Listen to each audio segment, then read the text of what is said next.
Eh bien le bonjour et le bonsoir YouTube, j'espère que vous allez bien, pour moi je vais nickel. Aujourd'hui on se retrouve pour la deuxième vidéo de la chaîne. Comme je vous l'ai dit dans la première, ça va être la vidéo où je vous explique ce qui s'est passé à mon ancienne chaîne YouTube qui est partie trop tôt. Ah oui, je vous remets vite fait dans le contexte. J'avais une chaîne YouTube depuis 6 ans, enfin j'allais fêter les 6 ans de ma chaîne YouTube cette année.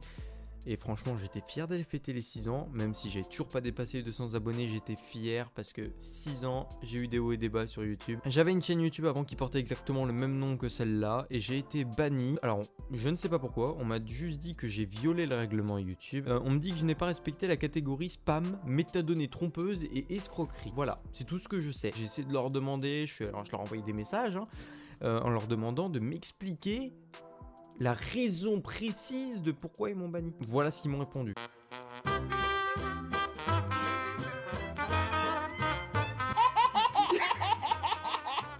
Oui, c'est un répondeur automatique qui a mis 24 heures à me répondre. Je suis heureux. Bref, j'ai abandonné, je me suis relancé sur YouTube avec une nouvelle chaîne et là je vais vous expliquer ce qui s'est passé à mon ancienne chaîne. J'ai le règlement de YouTube devant moi, donc on va tout lire et je vais vous dire ce que j'ai respecté.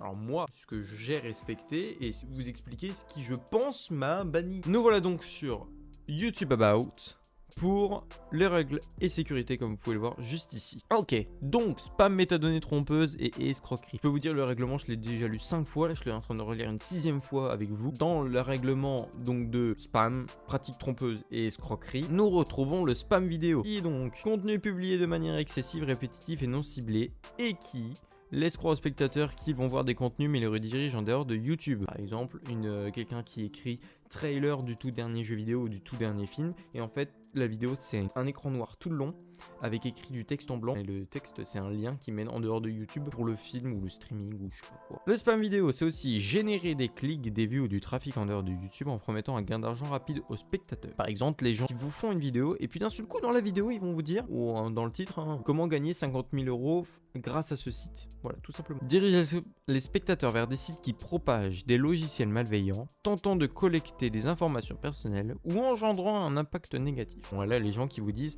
voilà je vais vous apprendre comment craquer Windows 10. Et puis en fait c'est un lien qui va juste, toi tu vas croire que c'est pour installer Windows 10 et l'avoir gratos, sauf qu'en fait ça va juste installer un virus et tu vas perdre toutes tes données. Voilà. Ensuite, dans le règlement il y a métadonnées aux miniatures trompeuses. Utilisation d'un titre de miniature, d'une description ou de tag visant à tromper les utilisateurs sur la nature du contenu. Basons-nous sur la toute dernière vidéo que j'ai faite. La miniature c'est moi et le micro. Voilà la photo de la miniature. Dans la description j'avais mis que j'étais heureux d'avoir enfin mon nouveau micro, j'allais enfin faire du bon son et j'avais mis le lien sur lequel j'ai acheté le micro. Et le micro c'est de la marque Thomann. Thomann c'est un peu le Amazon de la musique. Donc dès que vous avez besoin d'un matériel musical, franchement sur Thomann vous avez tout trouvé qui est en rapport avec la musique. Et comme ce micro est de la marque Thomann, on peut trouver ce micro que sur le site Thomann. On peut pas le trouver sur Amazon ou quoi que ce soit d'autre. Donc j'ai mis le lien qui est en rapport avec. À ce que ça, je regardais, hop, là je suis sur YouTube, T-Bone SC420 USB.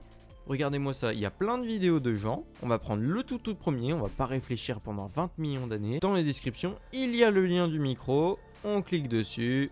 Hop, T-Bone SC420, c'était exactement le même. Le titre aussi. Dans le titre, c'était écrit mon nouveau micro, unboxing plus test. Plus le nom du micro qui est donc le T-Bone SC420 USB. Voilà tout ce que j'ai mis dans le titre. J'ai écrit mon nouveau micro, c'est vraiment mon nouveau micro puisque je suis en train d'utiliser. Unboxing plus test, dans la vidéo je fais un unboxing et à la fin je le teste. Et ensuite j'ai mis le nom, c'est au cas où si des gens, quelqu'un qui va sur YouTube et qui écrit juste T-Bone SC420 USB, bah, il peut tomber sur ma vidéo. Ou de tags visant à tromper les utilisateurs. Alors les tags, par contre là j'ai pas fait de la merde, je vous le dis très clairement.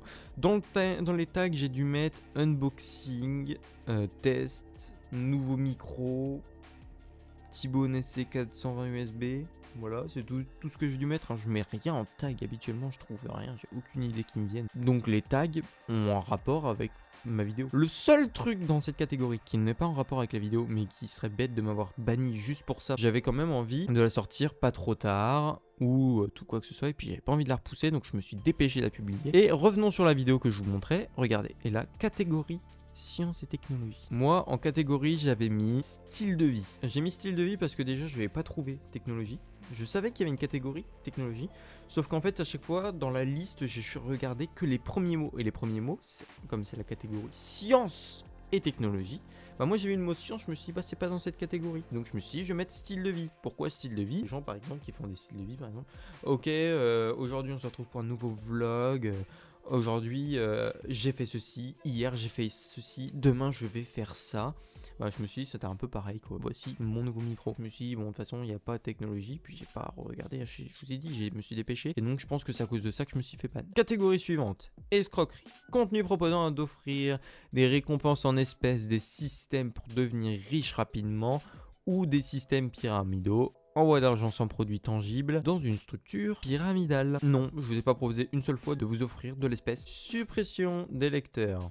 Contenu visant à induire les électeurs en erreur quant à la date ou au lieu d'une élection, aux moyens de vote disponibles ou aux conditions à remplir pour pouvoir voter. On n'était pas du tout en période d'élection, hein, on était au plein mois de janvier, hein, c'était voilà, cette année. Voilà, c'était en pleine semaine, normal, il n'y avait rien, il n'y avait aucune élection, donc non, je pense pas que ce soit ça. Participation en recensement. Bon, je vais pas aller plus loin, vous savez ce que c'est un recensement. Spam incitatif. Contenu proposant la vente des statistiques d'engagement telles que des vues, des mentions j'aime, des commentaires ou toute autre statistique disponible sur YouTube. Comprend également les contenus dont le seul objectif est d'augmenter le nombre d'abonnés, de vues ou d'autres statistiques. Par exemple, en proposant de vous abonner à la chaîne d'un autre créateur à condition qu'il s'abonne à votre chaîne en retour, une pratique connue sous le nom du sub for sub. Ok, je vais commencer directement par le sub for sub. C'est un truc que beaucoup de gens m'ont demandé dans les commentaires. Bon, c'était il y a très longtemps. Hein. Ah, abonne-toi à ma chaîne, en échange je vais m'abonner à la tienne. Non, c'était un truc que je ne pratiquais pas parce que je détestais ça. Je m'abonne à une chaîne YouTube quand j'aime son contenu. Je m'abonne pas à une chaîne juste parce que je sais que lui en échange va s'abonner. Sauf que c'est sûr à 99% qu'il ne va pas s'abonner. Lui il veut juste des abonnés, il s'en fout de toi. Donc le sub for sub c'était un truc que je ne pratiquais pas du tout. Comprend également les contenus dont le seul objectif est d'augmenter le nombre d'abonnés, de vues ou d'autres statistiques. Ça c'est pas du tout un truc que j'ai fait, hein. Très clairement.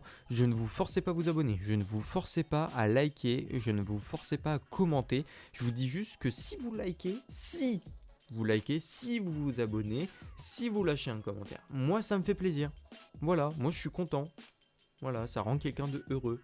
Mais je ne vous force pas. Et puis, contenu proposant la vente de statistiques d'engagement telles que des vues, des mentions j'aime ou quoi que ce soit. Ça, c'est un peu les gens en vidéo qui font OK concours. Vous allez tout simplement devoir liker, commenter la vidéo et vous abonner à la chaîne pour participer au concours. Ça, pareil, c'est interdit. Et ça, je n'ai pas fait de concours. J'avais prévu d'en faire un. Très clairement, j'avais pas prévu de le faire sur YouTube. Spam dans les commentaires. Commentaires dont l'unique objectif est de collecter des informations personnelles sur les spectateurs, de les conduire à quitter YouTube à leur insu ou d'adopter l'un des comportements interdits mentionnés ci-dessus. Les gens qui te mettaient des commentaires, qui prenaient déjà le nom de ta chaîne YouTube, qui prenaient ta photo de profil de ta chaîne YouTube, ta bannière, aucune vidéo par contre sur la chaîne YouTube, et il t'écrivait un commentaire pour toutes les personnes qui souhaitent ceci, cela, et c'était un site qui t'emmenait en dehors de YouTube et c'était l'arnaque totale. Donc ça c'était interdit. Commentaire répétitif, tout est dans le titre. Et en dernière catégorie, utilisation abusive du flux en direct. J'ai fait qu'un seul live, c'était en 2016, donc je ne pense pas que ce soit ça. Enfin bref, voilà ce qui s'est passé à mon ancienne chaîne YouTube. Elle a été clôturée. Et je pense que c'est juste une raison stupide pour laquelle elle a été clôturée, ça m'énerve. En plus, j'essaie de tout faire pour que YouTube m'explique la raison du pourquoi ma chaîne a été clôturée. J'ai juste droit à un répondeur automatique qui me répond tout le temps la même chose. Ouais, bien sûr, les mecs, ils reçoivent les messages, il les lit même pas. Il refait une vérification de ta chaîne si ça a vraiment le coup qu'elle soit suspendue. Et puis après, ils te disent, après vérification, nous maintenons la suspension de votre chaîne. Alors qu'en fait, ton message, tu voulais complètement leur dire autre chose. Par exemple, oh, je vous aime YouTube. Nous maintenons la suspension de votre chaîne. Bref, je vous souhaite une bonne journée, une bonne fin de soirée, une bonne nuit, je ne sais pas. Mais en tout cas, à une prochaine vidéo. C'était Lolo. Ciao!